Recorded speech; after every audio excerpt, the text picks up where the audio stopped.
चलिए, जय हिंद दोस्तों। मैं आलोक कुमार आप सभी का स्वागत करता हूं इस YouTube चैनल पर। चलिए दोस्तों, आज हम लोग पॉलिटी उसी के आगे बढ़ते हैं मित्र, क्योंकि पॉलिटी का विशेष आपका रोल होता है आपके पेपर में। तो मित्रों चलिए, आज हम लोग भाग 3 के बारे में पढ़ते हैं। भाग 3 में क्या है मैं उसको आपको बताता हूँ। चलिए दोस्तों, हम चलते हैं आगे।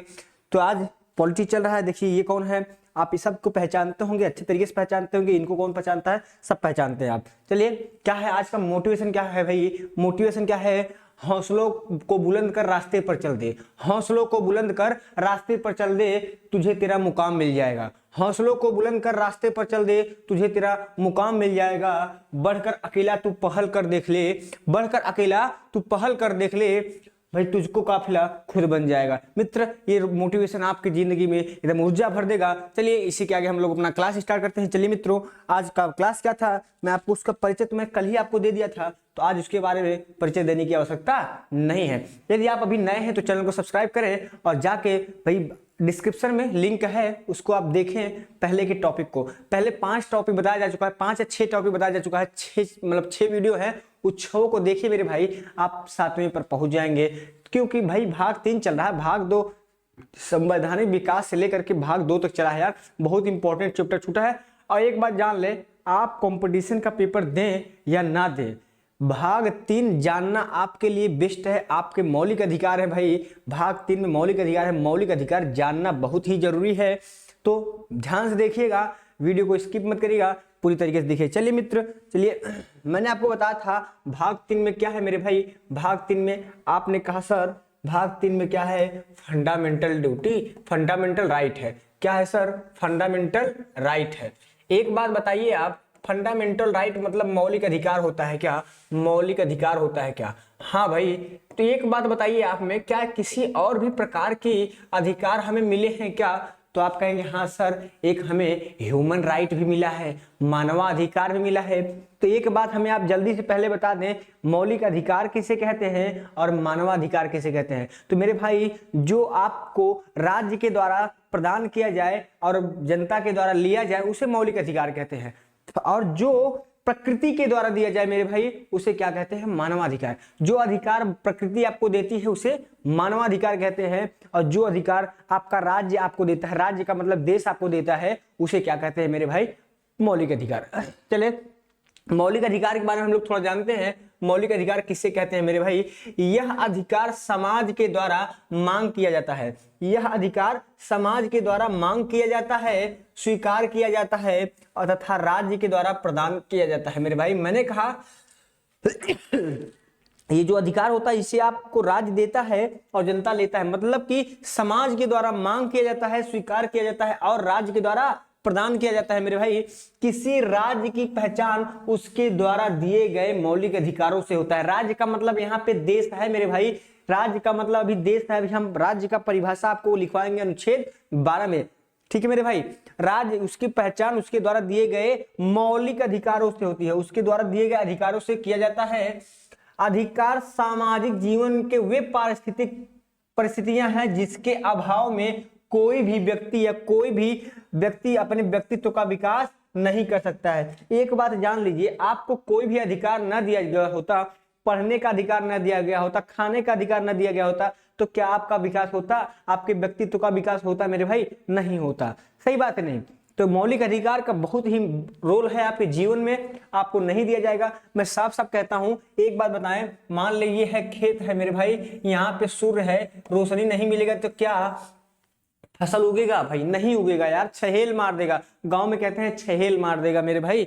चलिए, जैसे इसमें क्या था, जैसे समानता का अधिकार एक भाई साहब मौलिक अधिकार था। समानता का अधिकार एक मौलिक अधिकार था। अगर सभी को समान न रखा गया होता यार, अगर कहा जाता सभी को समानता का अधिकार आपको है, अनुच्छेद कितने में? आज 14 में है, विधि के समक्ष समानता। अगर सभी को विधि के समक्ष समानता न दी गई होती तो क्या गरीबों का विकास होता? भाई नहीं होता यार, एकदम नहीं हो पाता। तो अर्थात मौलिक अधिकार का हमारे जीवन में बहुत ही रोल है। अब देखते हैं मानवाधिकार, ह्यूमन राइट। इसका क्या, इसको क्या कहते हैं मेरे भाई? इसको कहते हैं ह्यूमन राइट।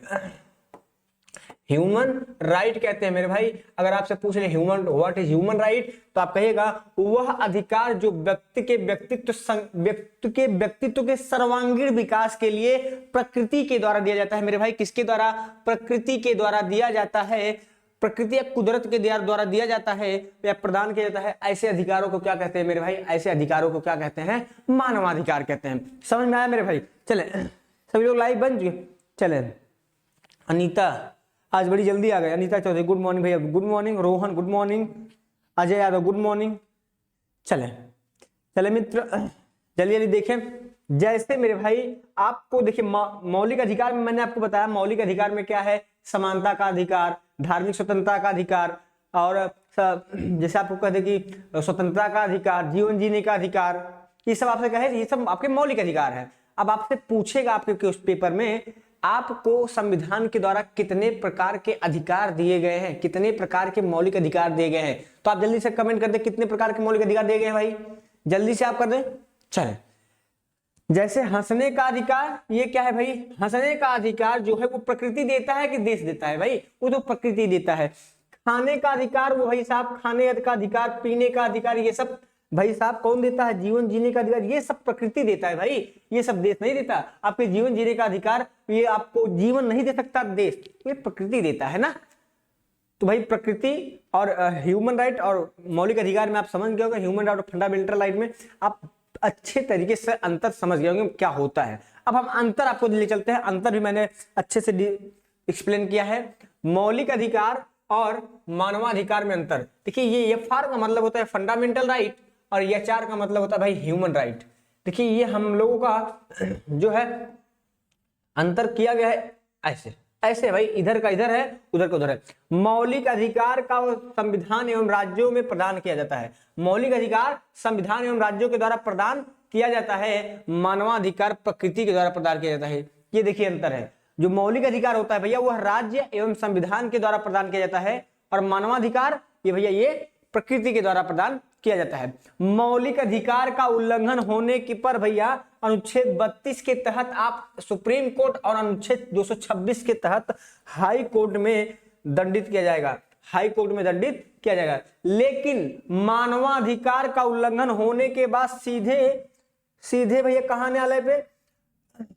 सीधे अंतरराष्ट्रीय न्यायालय में जाएंगे, अंतरराष्ट्रीय न्यायालय में जाएंगे भैया, अंतरराष्ट्रीय न्यायालय में, अंतरराष्ट्रीय न्यायालय के द्वारा दंडित किया जाता है, अंतरराष्ट्रीय न्यायालय के द्वारा दंडित किया जाता है भाई। मौलिक अधिकार का विषय वस्तु छोटा होता है भैया, छोटा होता है, लेकिन मानवाधिकार का विषय वस्तु बहुत बड़ा होता है। विषय वस्तु बहुत बड़ा होता है भैया, क्या होता है? बहुत बड़ा होता है। अब आपसे पूछे मानवाधिकार और मौलिक अधिकार के विषय वस्तु में किसका ज्यादा बड़ा है, तो आप कहिएगा सर मानवाधिकार बहुत बड़ा होता है, खाना पीना देखना घूमना टहल सब क्या है, सब मानवाधिकार है। ठीक है, 6 तो आपको मिले हैं मौलिक अधिकार। चलिए भाई, राष्ट्रीय आपातकाल के दौरान मौलिक अधिकार निलंबित हो सकते हैं, निलंबित नहीं, अधिकार निलंबनी है, अर्थात यह अनिलंबनी है। यह किसी भी परिस्थिति में नहीं, यह किसी भी परिस्थिति में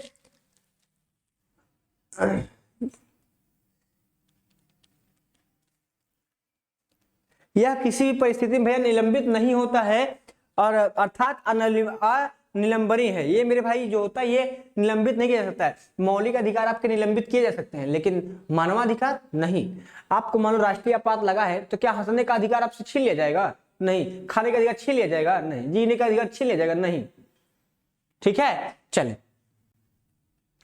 अब देखें कुछ इंपॉर्टेंट फैक्ट जो मैंने ढूंढ के लिखा है। इंपॉर्टेंट फैक्ट आप इसे कहें, इंपॉर्टेंट फैक्ट। देखिए 10 दिसंबर सन 1948 को संयुक्त राष्ट्र के द्वारा मानवाधिकार की रक्षा के लिए अंतरराष्ट्रीय मानवाधिकार सम्मेलन का आयोजन किया गया।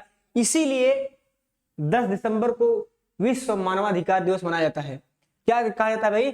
10 दिसंबर सन 1948 को संयुक्त राष्ट्र के द्वारा मानवाधिकार की रक्षा के लिए अंतरराष्ट्रीय मानवाधिकार सम्मेलन का आयोजन किया गया। इस सम्मेलन के द्वारा विश्व मानव को अनुच्छेद 30 के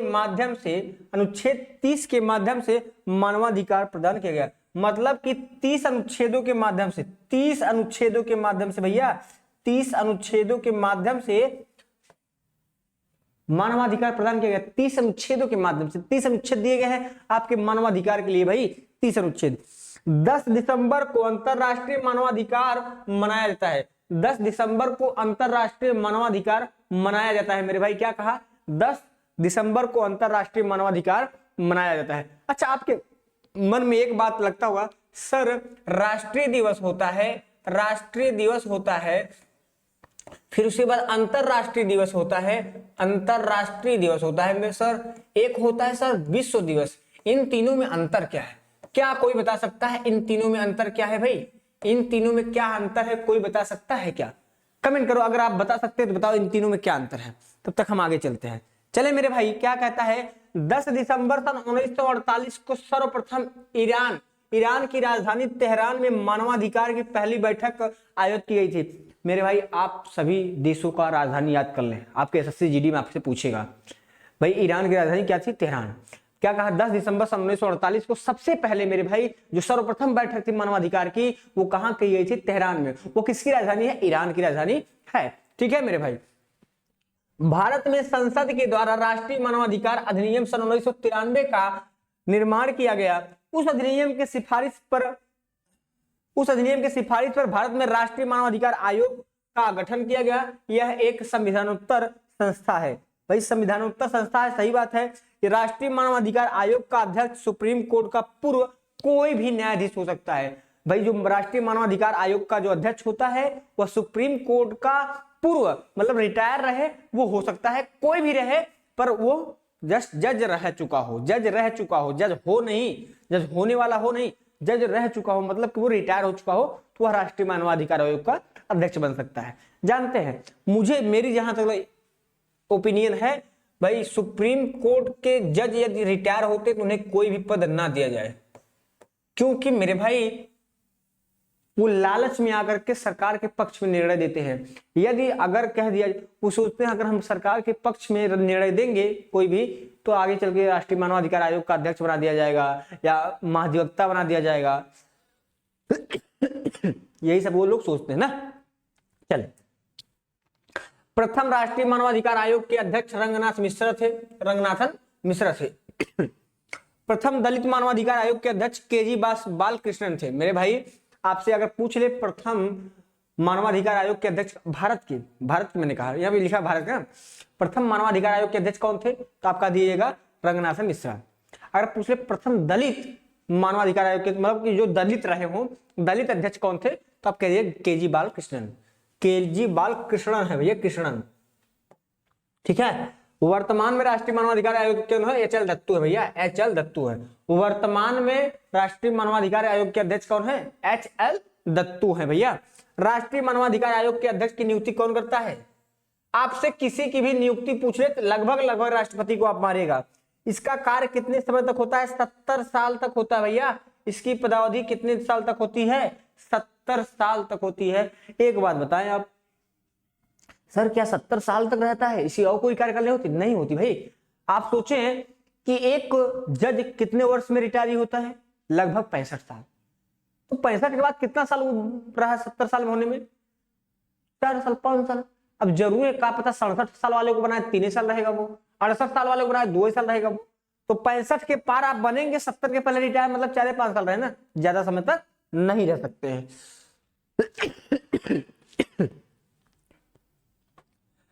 मौलिक अधिकार की विशेषताएं। मेरे भाई अब हम लोग आए हैं अपने टॉपिक पर, मौलिक अधिकार की विशेषताएं।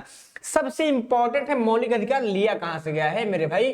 तो मौलिक अधिकार कहां से गया? आपको कुछ भी संविधान में आए तो पहले सोचा करिए लिया कहां से गया है। उधार लिया गया कि अपने देश का था कि 1935 के भारत शासन अधिनियम का था? सबसे पहले आपके दिमाग में यही आना चाहिए, सर ये कहां से लिया गया। कोई भी शब्द सुने, सर ये कहां से लिया गया। सबसे ज्यादा, सबसे खतरनाक क्वेश्चन आपके पेपर में यही पूछता है। सही, एकदम यही तैयार कर लो कि हाँ ये कहां से आया है।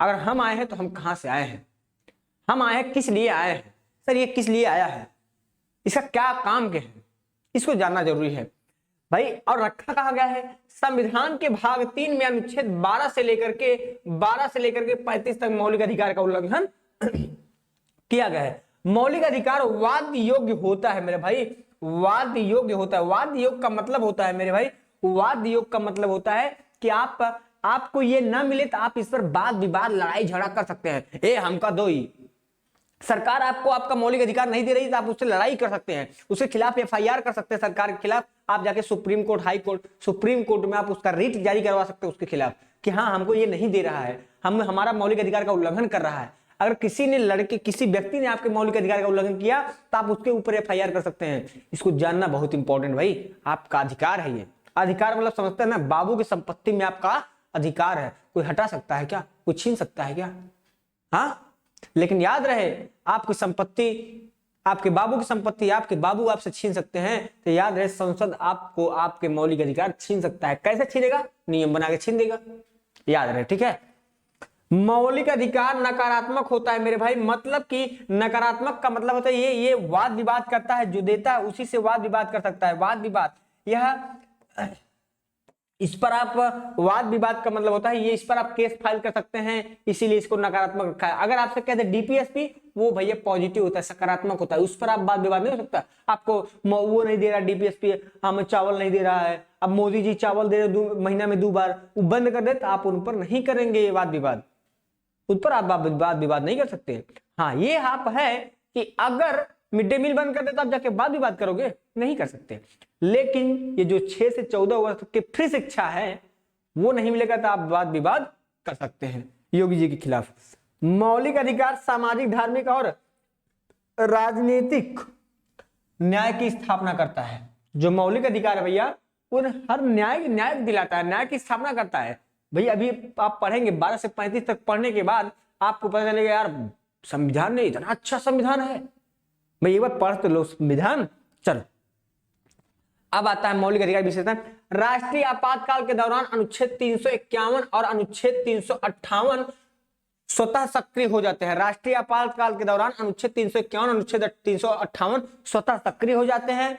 इसमें कहा गया है कि अनुच्छेद 19 में दी गई 6 प्रकार की स्वतंत्रताएं स्वतः निलंबित हो जाएंगी।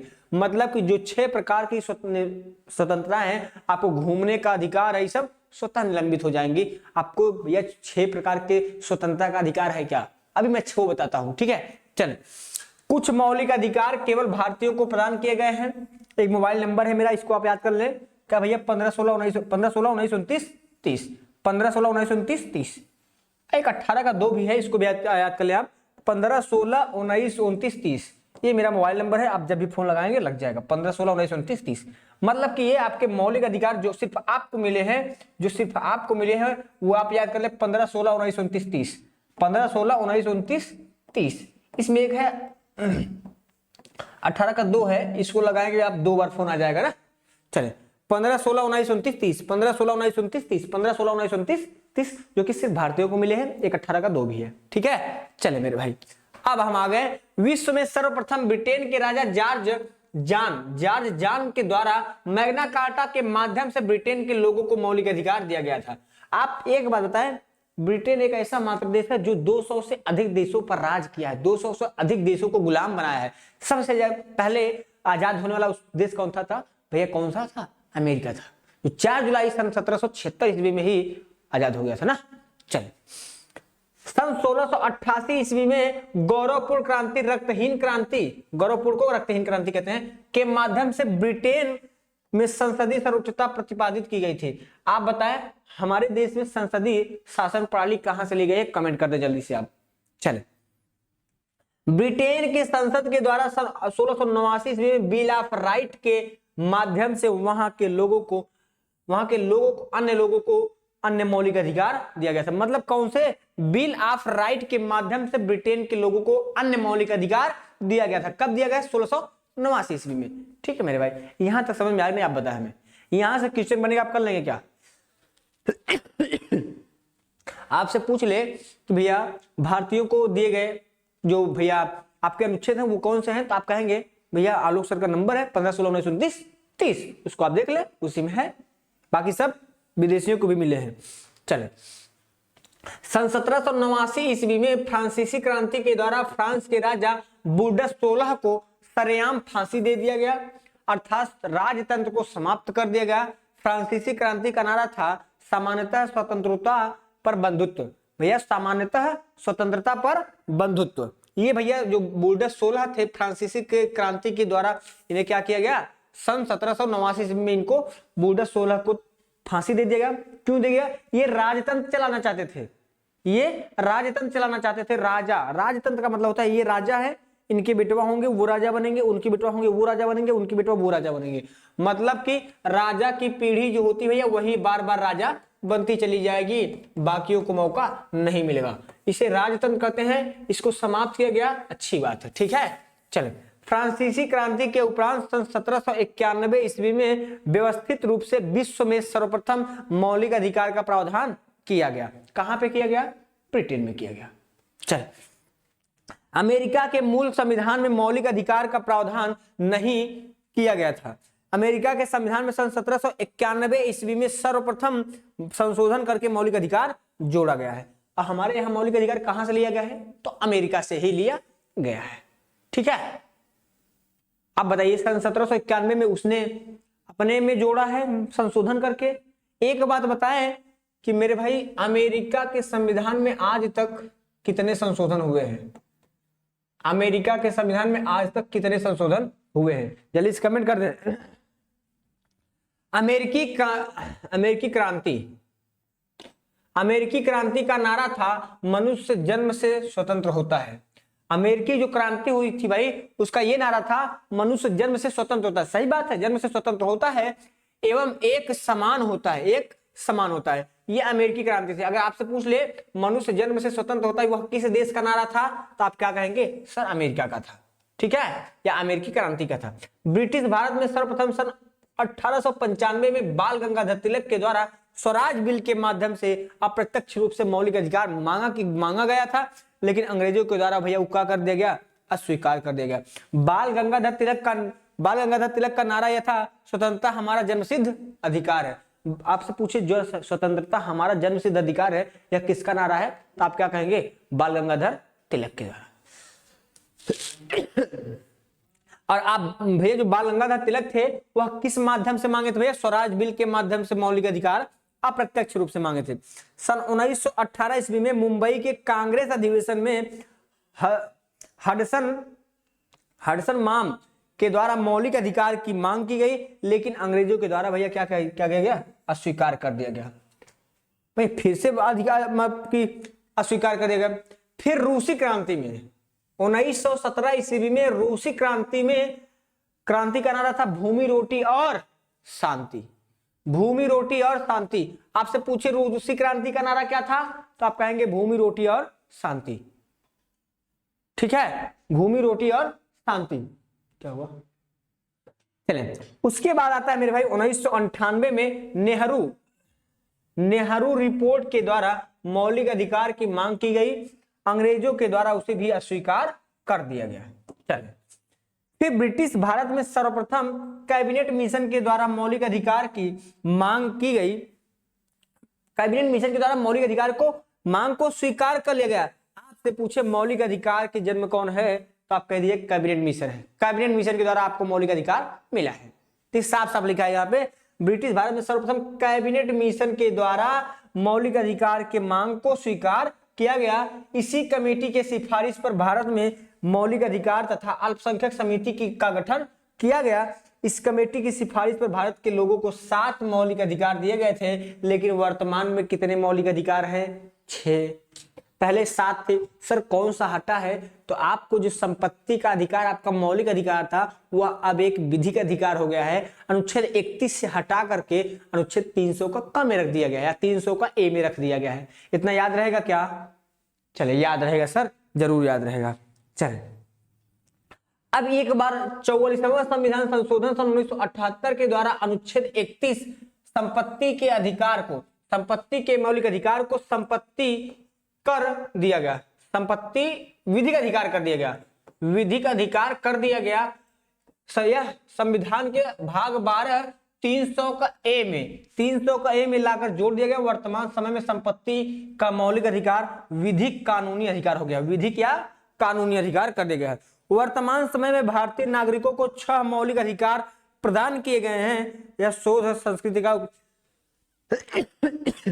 6 मौलिक अधिकार आपके कौन है, ये आप देख लें ट्रिक के माध्यम से। समस्त शोध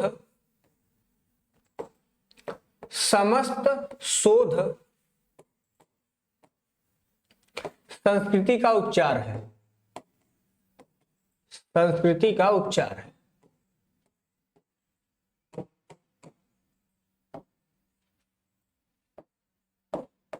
ये आपके 6 मौलिक अधिकार हैं। देखिए 6 कौन है, यहां से यहां तक, यहां से यहां तक देखिए समानता का अधिकार, ये आपका मौलिक अधिकार है। समानता का अधिकार, समानता का अधिकार,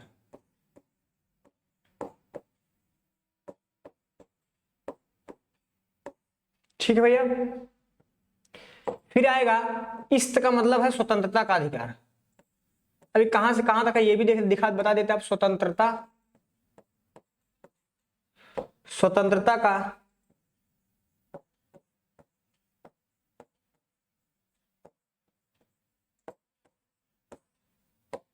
ठीक है भाई। फिर आता है शोध, फिर आता है शो का मतलब है शोषण के विरुद्ध अधिकार, शोषण के विरुद्ध अधिकार,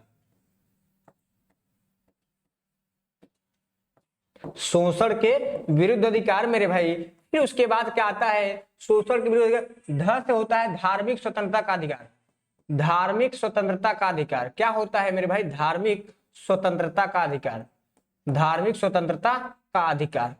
फिर स्वतंत्रता का अधिकार। फिर उसके बाद मेरा भाई आता है क्या, संस्कृति, 1 2 3 4 संस्कृति संबंधी अधिकार, संस्कृति संबंधी अधिकार, संस्कृति संबंधी अधिकार। संस्कृति का मतलब होता है आप किसी भी प्रकार के स्कूल कॉलेज किसी भी धर्म से संबंधित कुछ भी बनाए, संस्कृति संबंधी अधिकार, संबंधी अधिकार।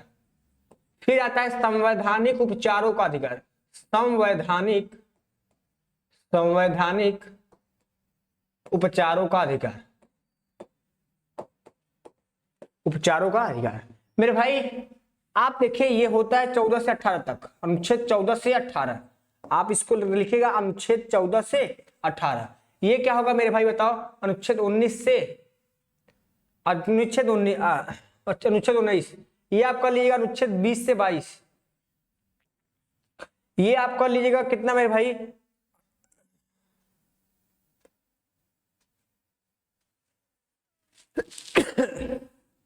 अनुच्छेद 19 से 22 यहां कर लीजिए, 23 से 24 इसको कर लीजिए, 23 से 24। फिर इसको कर ले मेरे भाई 25 से 28, 25 से 28 ये है मेरे भाई 29 30, ये है अनुच्छेद 32 से 35 कर ले, इसको कोई दिक्कत नहीं। 32 होता है लेकिन 35 तक कर सकते, कोई दिक्कत नहीं, ठीक है। तो ये आपको 6 मौलिक अधिकार मिले हैं, 1 2 3 4 5 6। चल अब हम आते हैं अपने टॉपिक पर। यही सेम चीज यहाँ पे लिखा है, समस्त शोध संस्कृति का उपचार है। सम का मतलब होता है समानता का अधिकार, अनुच्छेद 14 से 18 है भाई, ये 14 से 18 है, 14 से 18। इस्त का मतलब होता है स्वतंत्रता का अधिकार, अनुच्छेद 19 से मेरे भाई 22 तक है। शो का मतलब होता है शोषण के विरुद्ध अधिकार, अनुच्छेद 23 24 इसमें है। ध से होता है धार्मिक स्वतंत्रता का अधिकार, ये ध है भैया, अनुच्छेद 25 से 28 तक है। फिर आता है संस्कृति एवं शिक्षा संबंधी अधिकार, संस्कृति से है, अनुच्छेद 29 30 इसमें है भैया। फिर आता है उपचार का मतलब होता है संवैधानिक उपचारों का अधिकार, ये है अनुच्छेद 32 से 35 तक। ये आपको बेहतरीन तरीके से समझाया गया है, मैंने वहां भी आपको ट्रिक के माध्यम से बताया, ट्रिक यहाँ पे लिख भी दिया था, आप इसको देख ले। चल